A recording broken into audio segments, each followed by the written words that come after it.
Hey guys, and welcome back to another session on rebuilding the basics in Python.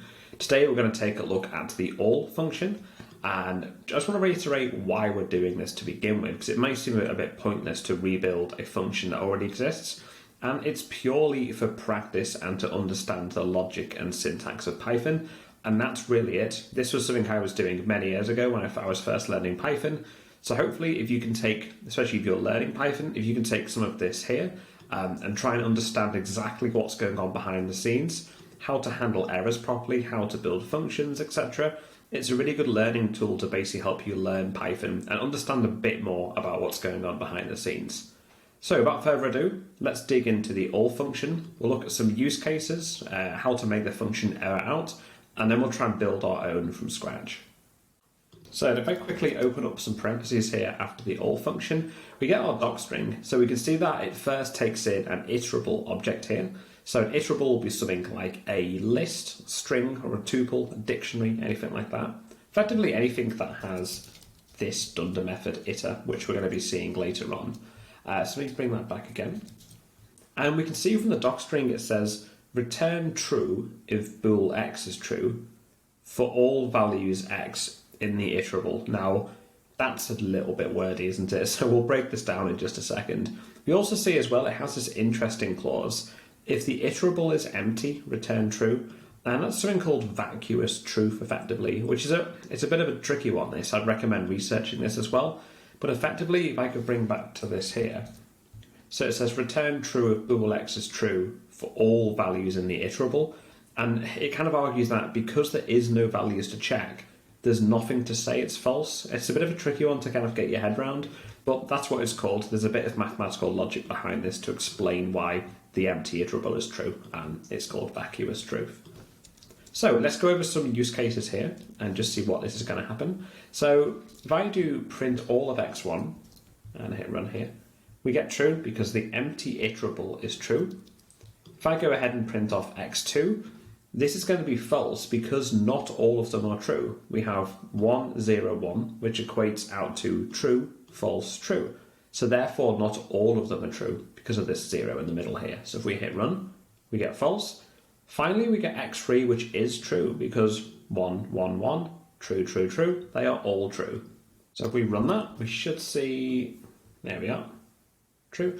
And finally, because this is not an iterable, this is going to raise a type error. So if we hit all of x4, we should see the error happen down here.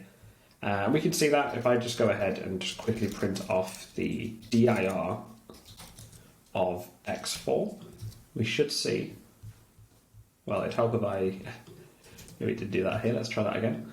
There we go. So generally here where the i's are, so you would see an iter here. If I go and do dir of, let's try x1, but any of those lists would work. It has iter, so the list is an iterable object. That's why this one works and this one doesn't. So what we're going to do is build this up from scratch, and basically our test case at the end is going to be, if we can do all of these using our own built-in all function, we're going to pass all of these to our own version of all, and if we get the same results back from this, then we're good. Then we know that we've rebuilt the function from scratch and we've got our logic perfect. So let's clear the screen and start coding on this ourselves. First thing I want to do is quickly get rid of these here, and I'm going to begin by using the Python keyword def. Def means I'm now defining my own function, and we don't want to really call this all because we're going to be overwriting this all. Well, it already exists, so you could do this. Not a great idea. So let's call this all func just for now. This will give us a chance to test it against the existing all function here. And I'm going to say seq, just short for sequence in this case. And we're going to say that our function is returning a boolean here. I'm going to leave this bit for the time being, but you could do something like list, tuple, string, something like that here. Let's leave that for the time being. And what we might do at the end is come back and use the typing module to say that it can take in a list or a tuple or something like that. So let's do a quick docstring, and let's say return true if all items in seq are true. And there we go. I'm going to put some ellipses here just for a second to stop that red little squiggly line. and I'm going to hit run to make sure that there's no syntax errors here. So the way we're going to handle this is by first handling kind of this case here. So if somebody passes in anything that's non-iterable, we basically want it to error out, but error out gracefully. So what we're going to do to test for this is we're going to use the hasAttribute function. And the way hasAttribute works is it basically goes through all of the attributes of methods. And so say if we did, does this have the attribute iter, it's going to give back false. So let me quickly show you how this works here. Let me just quickly do, I think I'll do it here. Let's make some space just for a second. If I do print hasAttribute, I'm going to say x4, and I'm going to ask, does it have the iter attribute? Again, this is a dunder method we're looking for, and we hit run and we see that we get false. The integer x4 does not have this iter dunder method. x1 is a list, and that's true because this does have it. So we're going to basically say, if the thing that we pass in does not have this, stop. Because obviously we don't want to, go through and try and check it because we can't. It's not an iterable. So what you can do is pinch this, and let's put this in here. And we're going to say if not this. Okay, change x1 out for seq. That is the input to our function. That's our parameter. So basically saying if the sequence that's passed into our function does not have this iter attribute, then do something here. Okay, and this do something is going to be quite interesting. We can raise a custom error here. To raise a custom error, we define it by defining a class. So let's say non-iterable error. This has to be inheriting from exception. That means we can raise it, and we're going to do a quick dot string to say raised when a non-iterable is passed to all func here. Doing a dot string is always good, even if it's just for you. You might come back to this in a few months' time and think, why on earth did I make this? This will tell you when. It'll tell you why you've done it. I always do dot strings on my code. It's kind of good practice to do. So we can say, if sequence passed in doesn't have this iter attribute, raise that error. So raise a non-iterable error here. And this might be a good point to stop and just try it. So do all func. Let's see. So bear in mind, if something is passed in which does have that, it's going to skip past this and then just return none. So if we pass in x1, we get none, so this hasn't been raised. However, let's pass in, let's do 5. And there we go. We raised a non-iterable error here. And we can even pass some things to this here. So we can say, please pass an iterable. I'll do that. You can do whatever you want here, but if I say please pass an iterable, basically what happens is now is when this is raised, this is going to be passed to the exception, well, this exception part here. That means that when it appears in the terminal, this text here, well, you'll see it. And there it is. Please pass an iterable. There we go. So now it's time to work out the actual logic of how we work out if an iterable is true or false. And it's pretty simple. We're going to do it in some sort of pseudocode first. And just kind of talk through this. Let's take x2 and put x2 down here. And tell you what we'll do. We'll do a few more numbers here. I'll do a 0 and a 0 there, shall we? And we know that this will be false because not all of the items are true. The first 3 are true. The last 2 are false. So therefore, they're not all, right? So what you basically do is you basically say for. Let's do some kind of. I'm just going to write this in sort of generic pseudocode. For each item in the list, and then we ask a question. We basically say if the item is not true, well, then we're basically going to stop here. So we're going to say stop and return false. However, if you make it through the entire loop all the way to the end, then we can say return true. So basically, it's like saying if we get to the end of the for loop and nothing was false, return true. Nice. However, if we have to stop in the for loop for whatever reason, well, that'll be because an item's not true. Then we kill the entire loop, we end the function, we return false.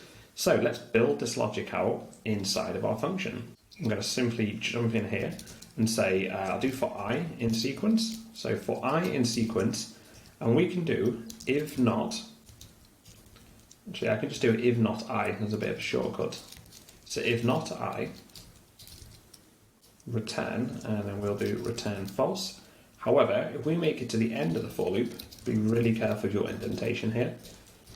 If you did this here, that's inside the for loop. That's not going to work well. So if you're in line with the for, you're outside the for loop. Maybe you do a bit of a line break here. So let's try this.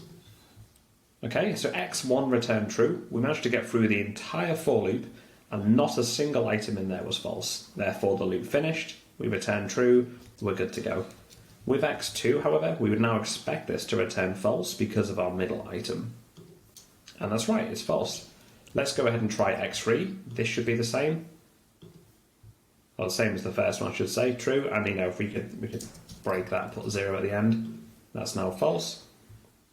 And then, of course, our x4, this should return our error, just as earlier. And it does, we have a non-iterable error there. So to finish this off, let's just quickly run through what we've done.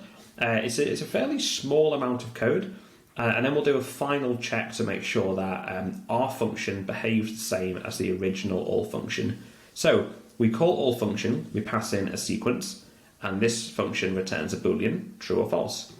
We have a simple documentation string to tell the user what our function does, and then we start off by saying, if the item passed in does not have the attribute iter, go ahead and raise a custom error and print off this measure to the console.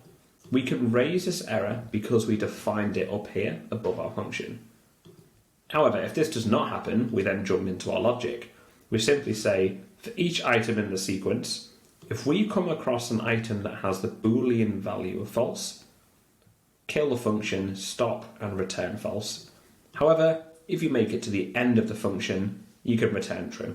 One of the things I alluded to earlier was we could basically change how we do this here. So we could pass in some types. If you do from typing import union here, we can specify a range of different things. So I can say sequence might be a list, it might be a tuple, it might be a dictionary. Of course, this can be however you want, but this is valid syntax. You can do this here. So if someone goes ahead and uses your function, you basically tell them, and that sequence could be a list, tuple, or a dictionary. But of course, you can do this however you'd like, it's your function. And finally, we now want to test that this works with all of them. So I'm going to do print all of something, followed by all func of something else like this. So we want to see that they all behave the same. So I'm going to pass in x1 to the built-in all, and then our all function. True and true. Let's try x2. False, false, that's good. Okay, x3. Last one's a little tricky. I think I'll skip the last one because we know this one raises an error. But just to check that R1 definitely does, all func of x4, and we should see our custom error raised. And there we have it, guys. Thanks for watching. Of course, just to reiterate, the whole point of these is really just to test your basic kind of building skills in Python. If you look at what we've done here, we've looked at type hints, we've done for loops, we've done conditionals, we've raised errors, we've had a look at how to build a function properly. There's quite a lot going on, especially if you're a beginner to the language. But I hope you enjoyed the video, guys, and hopefully see you in the next video. See you soon.